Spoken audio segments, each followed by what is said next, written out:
All right, guys, so this is part 2 of our second comma rule. So in the first video, we talked about the first part of this rule. Use a comma to separate independent clauses. We talked about what that means and what you have to have an independent clause. Remember, it has to have a subject and a predicate. Essentially, it has to be able to stand on its own. So if you have two independent clauses, what you're going to do is you're going to join them with a coordinating conjunction. Okay, and you only use the comma if they are both independent clauses. So let me give you an example. I could say,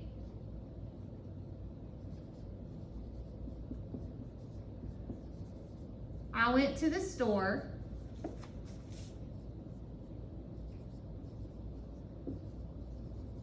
I was hungry. Okay, I have two independent clauses here. How do I know? Well, let's look at my first sentence. I is my subject, V is my verb. It's a complete thought. I went to the store. Okay? I was hungry. Subject, verb, complete thought. Okay? Even if I just said I went, I would have a subject and a predicate. All right? So I have two complete thoughts here. Now, I could leave them that way, but here we're looking at where you join independent clauses using coordinating conjunctions. So, what is a coordinating conjunction? Well, a coordinating conjunction is a word that links two clauses together, okay? Here are your coordinating conjunctions. This is the list you need to know. So if I say, tell me the coordinating conjunctions, you should be able to say this to me. You can start with the acronym.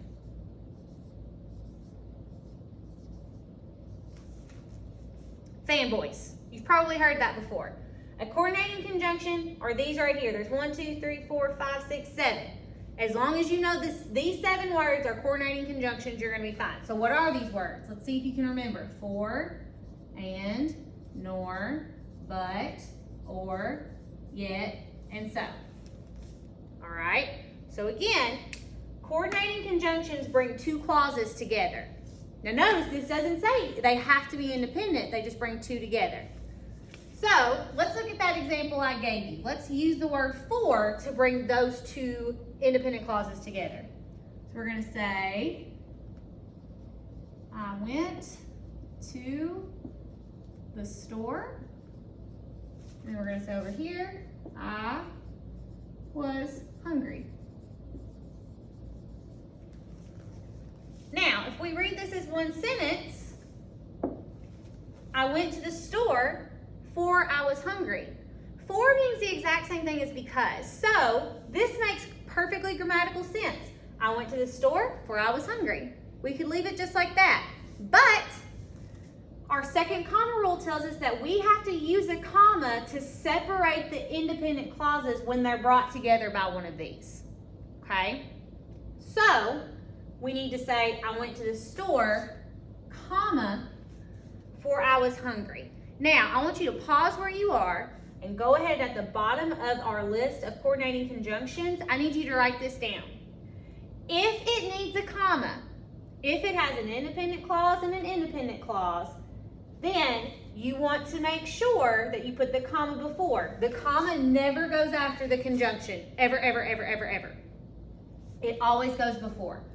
So, I'm going to give you a visual that you can write at the bottom of your page, at the top of your page, just to kind of give you a quick recap of what this should look like, okay? So if we have an independent clause and an independent clause, you can do it by separating it by periods. So two separate sentences. I went to the store, I was hungry. You can do the independent clause with a comma conjunction. Then your next independent clause, I went to the store, comma, for I was hungry. Or the third way you can do this, and we're going to talk more about this on another date, but you can also join two independent clauses together by the semicolon. Okay? I could say, I went to the store, semicolon, I was hungry. But today, we're focusing on this way of combining independent clauses, the comma conjunction. Now, note here, it has to be independent on both sides. So let's look at the next one.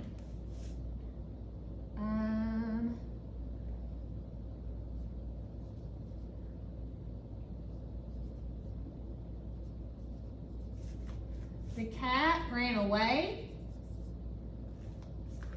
and it never came back. Okay? Now, pay special attention here. So, according to our comma rule and according to our visual, we only use a comma conjunction if there is what on both sides? An independent clause. So, let's check. The cat is our subject, ran away is our predicate. We have a complete clause. Over here, it never came back. We have our subject represented with a pronoun. Never is your verb, came back is your complete thought. So yes, in this instance, I would put a comma. But, let's say I don't use the word it. Let's say I take that pronoun out. The cat ran away and never came back. That sentence makes sense, doesn't it? So I could leave it just like this. My question is, do I need a comma? If I take the subject off, do I have an independent clause anymore? I don't. Now this has become an independent clause and a dependent clause. Therefore, this sentence does not need a comma. It would stay just as it is. Okay? So, we are going to finish out this set of example sentences, and we're going to see if they need commas or not. So I'm going to finish going through and writing these in.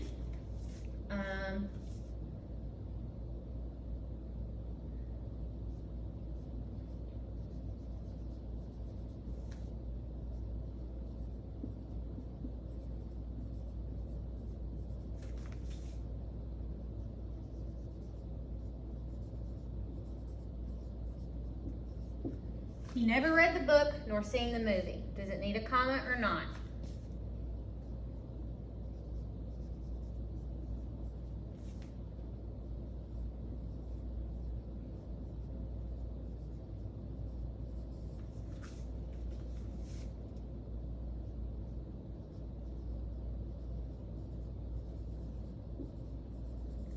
I wanted to go fishing, but it rained all day.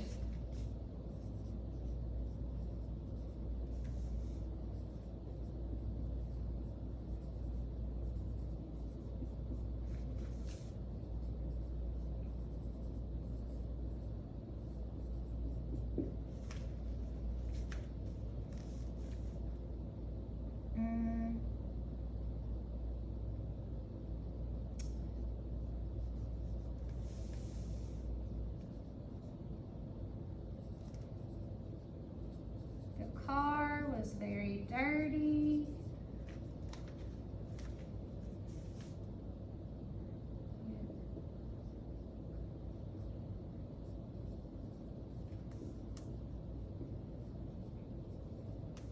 Still ran just fine.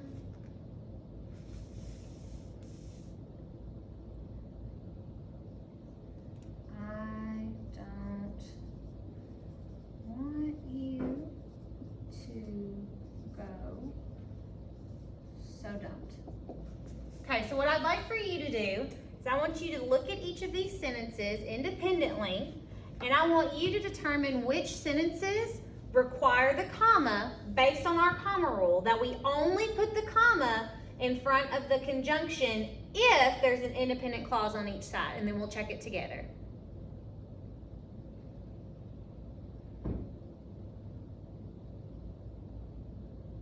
All right, so we're starting with nor. He never read the book nor seen the movie. So let's look at each clause. He is our subject. Never read the book. We have a complete thought. So this is an independent clause. Let's look on this side. Seen the movie. Could seen the movie stand on its own? No. So it's dependent. So does this need a comma? It does not. Let's look at the next example. I wanted to go fishing, but it rained all day. I wanted to go fishing. Subject, to go is your verb, fishing. But it rained all day. We have two complete thoughts here. We have an independent clause and an independent clause. Therefore, we have to put the comma. And remember, the comma always goes before the conjunction, okay? Never after. We can go to the mall or we can go eat. We can go to the mall. Independent clause, it stands on its own. We can go eat. Stands on its own, therefore it needs a comma.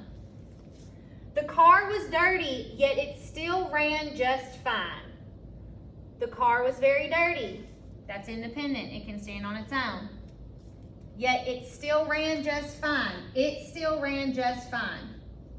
Independent clause, therefore it needs the comma. Don't want you to go, so don't. I don't want you to go, so don't. I don't want you to go. That's a complete independent thought. It can stand on its own, therefore it's independent. Don't. Can don't stand on its own? That is a dependent clause, therefore we do not need the comma. All right, so just a quick recap here. You use a comma to separate independent clauses when they are joined together by a coordinating conjunction or a fanboy. You only put the comma if there's an independent clause on each side. So you are going to be practicing this comma rule. And again, I just want you to be very mindful of just because you see one of these words does not mean you put a comma before it. Only if there's an independent clause on each side of it, okay?